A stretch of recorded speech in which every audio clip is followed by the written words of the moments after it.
আসসালামু আলাইকুম। স্বাগত জানাচ্ছি আরটিভি সকালের সংবাদে। আপনাদের সঙ্গে রয়েছে আমি মারফি রহমান। স্বস্তির ঈদ শেষে রাজধানীতে ফিরতে শুরু করেছে কর্মব্যস্ত মানুষ। আগামীকাল থেকে অফিস আদালত খুলবে, এ কারণে ঢাকামুখী মানুষের বাড়তি চাপ রয়েছে বাস, ট্রেন ও লঞ্চে।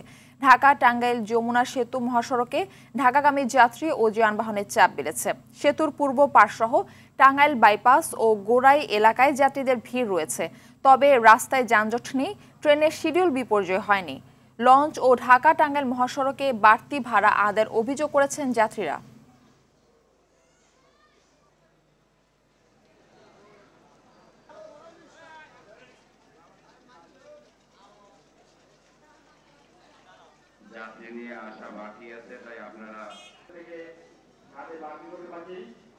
কোনো ভোগান্তি ছিল না, আমরা অতি শীঘ্রই বাড়িতে যাইতে পারছি, যা গন্তব্যস্থলে যা পৌঁছতে পারছি।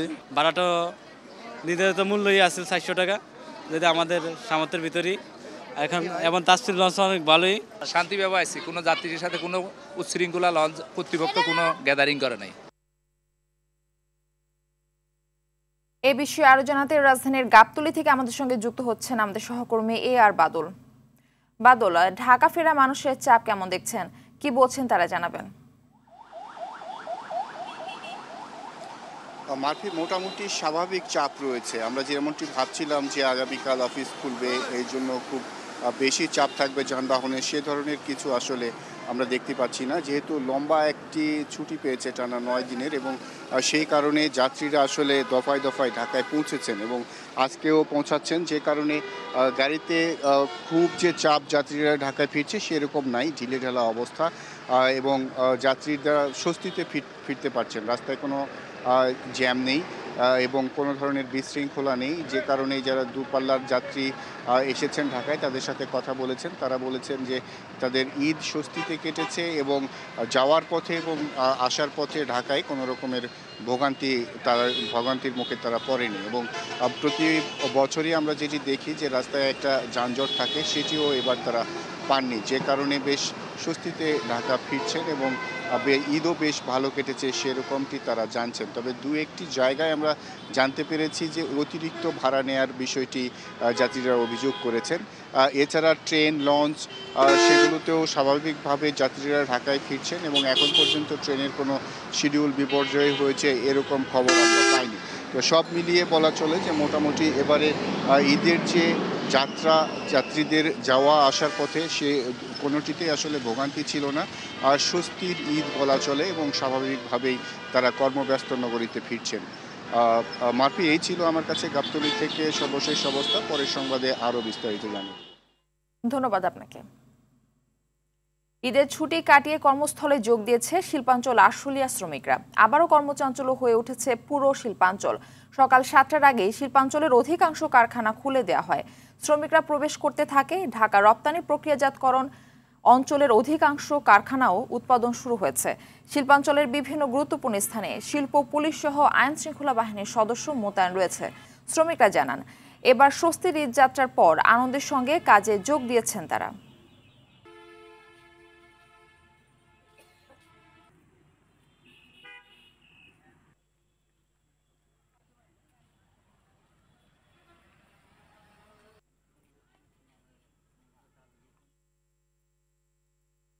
দর্শক, এই বিষয়ে বিস্তারিত জানাতে আশুলিয়া থেকে আমাদের সঙ্গে যুক্ত হচ্ছেন সহকর্মী ওমর ফারুক। শিল্পাঞ্চলের সব পোশাক কারখানা খোলা হয়েছে কিনা জানাবেন। সেই সঙ্গে ঈদের ছুটি শেষে কর্মস্থলে ফিরছে মানুষ, তো সরকার কি অবস্থা দেখছেন?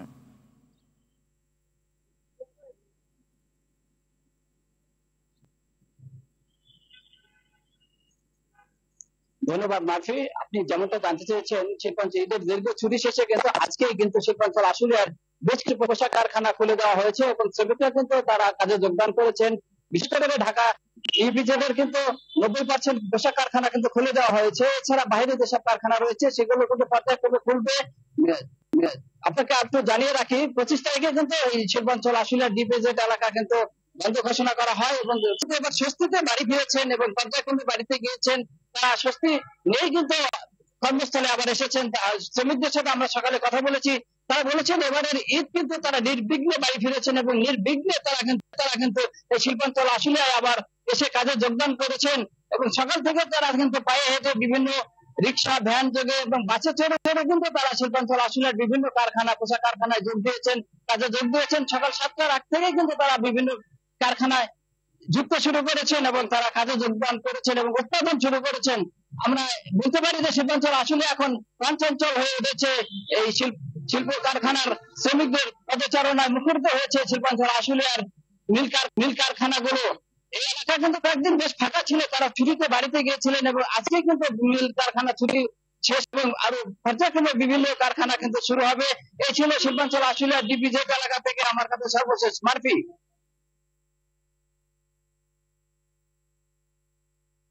ধন্যবাদ আপনাকে।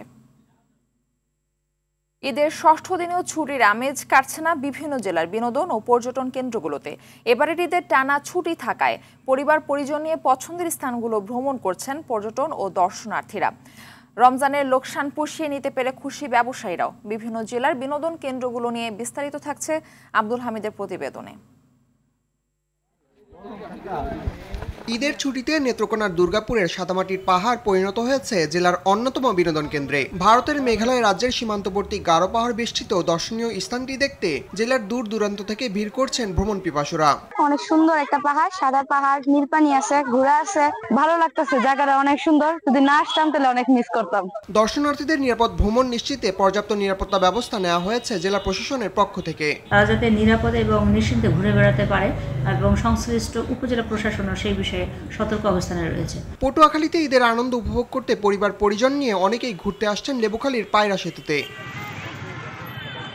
নদী আর সেতুর নান্দনিক অবকাঠামো শৈলী দেখতে প্রতিদিনই কয়েক হাজার ভ্রমণপ্রিয় মানুষের পদচারণায় মুখর হয়ে উঠছে সেতু এলাকা।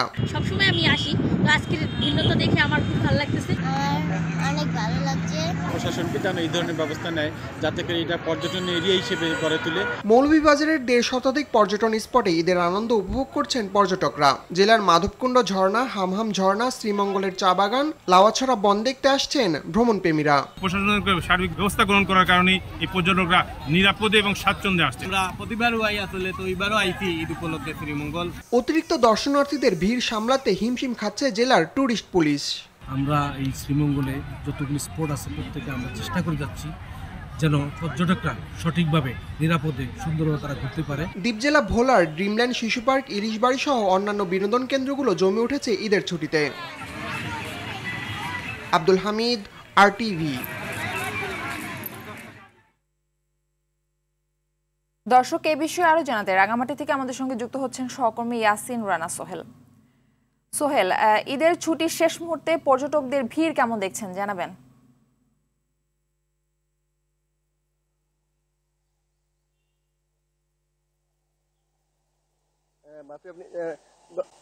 ঈদের লম্বা ছুটিতে পর্যটন জেলা রাঙ্গামাটিতে প্রতিদিনই পর্যটকের আনাগোনা বাড়ছে। এখানে ঈদের ছুটিকে কেন্দ্র করে দেশের প্রত্যন্ত বিভিন্ন জেলা উপজেলা থেকে প্রতিদিনই পর্যটক আনাগোনা করছে। আমি কথা বলেছিলাম পর্যটন ব্যবসায়ীদের সাথে, তারা জানিয়েছেন পরিস্থিতি স্বাভাবিক থাকার কারণে এবার পর্যটকের আনাগোনা বেড়েছে। পর্যটকরা দল বেঁধে রাঙ্গামাটির বিভিন্ন পর্যটন কেন্দ্র যেমন পলেল পার্ক, লাভ পয়েন্ট, বেরেন্যা, বরগাং, ঝুলন্ত সেতুতে তারা ঘুরে বেড়াচ্ছে। কেউ কেউ ঘুরে বেড়াচ্ছে কাপ্তাই লেকে, কেউ কেউ ছুটে যাচ্ছে উপজেলার প্রত্যন্ত স্পটগুলোতে। আমি কথা বলেছিলাম পর্যটন কর্পোরেশনের ব্যবস্থাপক অলক বিকাশ চাকমার সাথে, তিনি জানিয়েছেন এবার আগাম বুকিং হয়েছে এবং এখনো পর্যন্ত তাদের বুকিং রয়েছে। প্রতিদিনই পর্যটকের আনাগোনা বাড়ছে, প্রায় প্রতিদিনই 20,000-এর মতো পর্যটক ঝুলন্ত সেতুতে প্রবেশ করছে বলে তিনি জানিয়েছেন। এদিকে কথা বলেছিলাম ট্যুরিস্ট পুলিশের এসপির সাথে, তিনি জানিয়েছেন পর্যটকরা যাতে নিরাপদে এবং নির্বিঘ্নে তারা ভ্রমণ করতে পারে, তাই সেজন্য ট্যুরিস্ট পুলিশের পক্ষ থেকে তাদের নিরাপত্তার যথেষ্ট ব্যবস্থা রাখা হয়েছে। এক কথায় বলা চলে রাঙ্গামাটিতে পর্যটকদের আনাগোনা এবং নির্বিঘ্নে ঘুরে বেড়ানোর জন্য প্রশাসনের পক্ষ থেকেও সব ধরনের ব্যবস্থা রাখা হয়েছে। মারফি।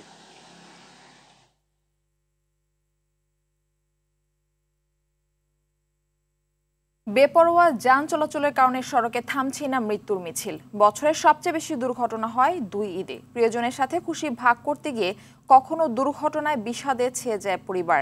ঈদ খুশি ম্লান করে দেয় অনাকাঙ্ক্ষিত দুর্ঘটনা।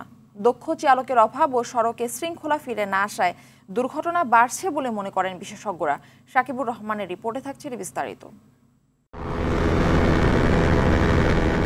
রাজধানীর পূর্বাচল ৩০০ ফিট সড়কের এই ভিডিও ফুটেজে দেখা যায় মোটরসাইকেলের গতির ঝড় তুলে ছুটে বেড়াচ্ছেন কয়েক যুবক। কিছুক্ষণের মধ্যেই ঘটে দুর্ঘটনা, যদিও ভাগ্যদেবতার সহায়তায় প্রাণে বেঁচে যায় ওই যুবক। বিআরটি এর তথ্য মতে চলতি বছরের ৩ মাসে ১,৪৬৪টি সড়ক দুর্ঘটনায় প্রাণ ঝরেছে ১,৩৬৭ জনের। এ সময় আহত হন ১,৭৭৮ জন। আর যাত্রী কল্যাণ সমিতির তথ্যে গেল বছর জুড়ে সড়কে দুর্ঘটনা ঘটে প্রায় ৬,৫০০ আর প্রাণহানি ৮,৫০০-এর বেশি। যাত্রী কল্যাণ সমিতির মহাসচিব বলছেন, সড়কে সবথেকে বেশি দুর্ঘটনা ঘটে মোটরসাইকেল আরোহীদের। সড়ক মহাসড়কে প্রায় 50 লাখের বেশি মোটরসাইকেল এই যাত্রার বহরে থাকবে। তারা মোটরসাইকেলগুলো বেপরোয়াভাবে হঠাৎ করে আপনার দ্রুতগতির একটা বাসের সামনে আইসা পড়ে। তখন একজন দক্ষ চালকের পক্ষেও তার বাসটি নিয়ন্ত্রণ করা সম্ভব হয় না। ওই মোটরসাইকেলটি নিজের যেমন ঝুঁকি তৈরি করলো, এই বাসের 50 জন যাত্রী জীবনও ঝুঁকিতে ফেললো। সড়ক দুর্ঘটনার অন্যতম কারণ মহাসড়কগুলোতে দ্রুতগতির যানবাহনের পাশাপাশি ধীর গতির যান চলাচল। তাই মহাসড়কে ধীরগতির যানবাহন চলাচল বন্ধ করা জরুরি বলে মনে করেন এই পরিবহন বিশেষজ্ঞ। ঈদের সময় আমি বলবো অন্ততপক্ষে যে বাজার এলাকাগুলিতে এইখানে আসলে হাইওয়ে পুলিশ এবং আমার জেলা পুলিশ আছে, তাদের নজরদারি বাড়ানো, বিশেষ করে এই ধরনের যানবাহন যেন মহাসড়কে না উঠতে পারে।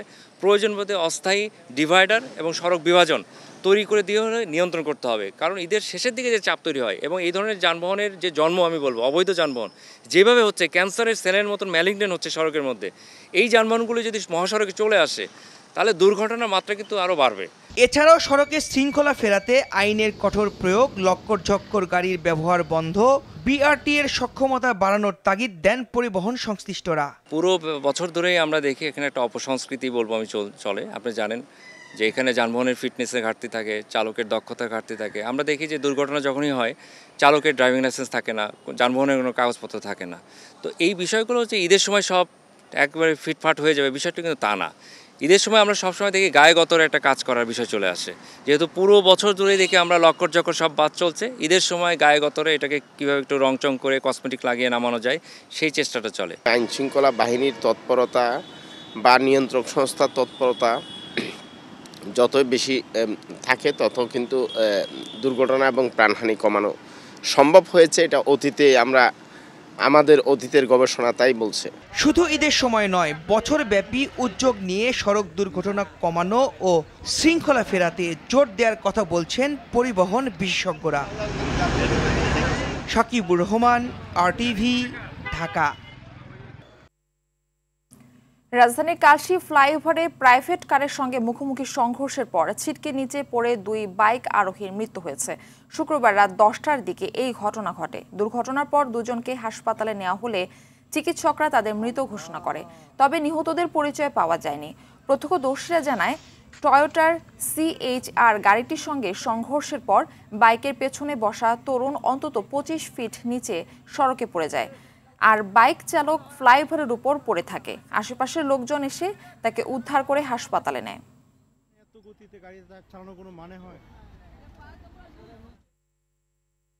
ঢাকা চট্টগ্রাম মহাসড়কের মিরসরাইয়ের বড় তকিয়া বাইপাসে দ্রুতগামী একটি যাত্রীবাহী বাসের ধাক্কায় অটোরিকশা আরোহী সাদিয়া ইয়াসমিন জুথি নামের এক SSC পরীক্ষার্থী নিহত হয়েছেন। শুক্রবার রাত 9টার দিকে এই দুর্ঘটনা ঘটে। এদিকে মেহেরপুরের কুষ্টিয়া আঞ্চলিক মহাসড়কে স্যালো ইঞ্জিন চালিত আলগামন উল্টে জুয়েল রানা নামের এক মাছ ব্যবসায়ী নিহত হয়েছেন। সকালে গাংনী মাছের আড়তে মাছ নিয়ে আসার সময় এই দুর্ঘটনা ঘটে।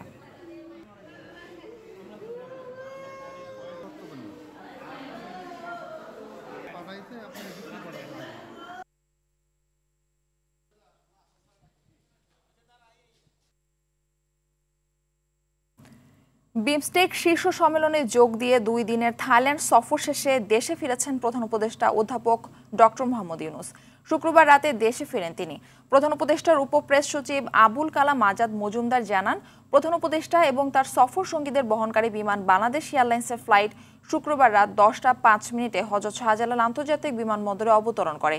ব্যাংককের সংক্ষিপ্ত সফরের সময় অধ্যাপক ইউনুস বৃহস্পতিবার বিমস্টেক শীর্ষ সম্মেলনের পাশাপাশি বিমস্টেক ইয়ং জেনারেশন ফোরামেও বক্তব্য দেন।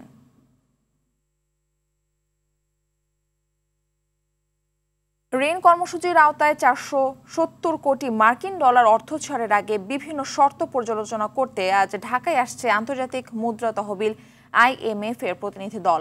দলটি ঢাকায় অবস্থানকালের শুরুতেই আগামীকাল সকালে অর্থ উপদেষ্টা ডক্টর সালেহ উদ্দিনের সঙ্গে বৈঠক করবে বলে জানা গেছে। এছাড়া টানা 2 সপ্তাহ সরকারের বিভিন্ন দফতরের সঙ্গে বৈঠক করবে তারা। এই সফরে IMF এর দলটির সঙ্গে অর্থ বিভাগ, জাতীয় রাজস্ব বোর্ড, বিদ্যুৎ বিভাগ, বিদ্যুৎ উন্নয়ন board, Bangladesh energy regulatory commission, জ্বালানি খনিজ সম্পদ বিভাগের বৈঠক হওয়ার কথা রয়েছে। বৈঠক শেষে 17 এপ্রিল প্রেস ব্রিফিং করবে সফররত IMF এর দল। সকালের সংবাদ এই পর্যন্তই। মধ্যাহ্নের সংবাদ দুপুর 12টায় দেখার আমন্ত্রণ রইল। ধন্যবাদ সবাইকে।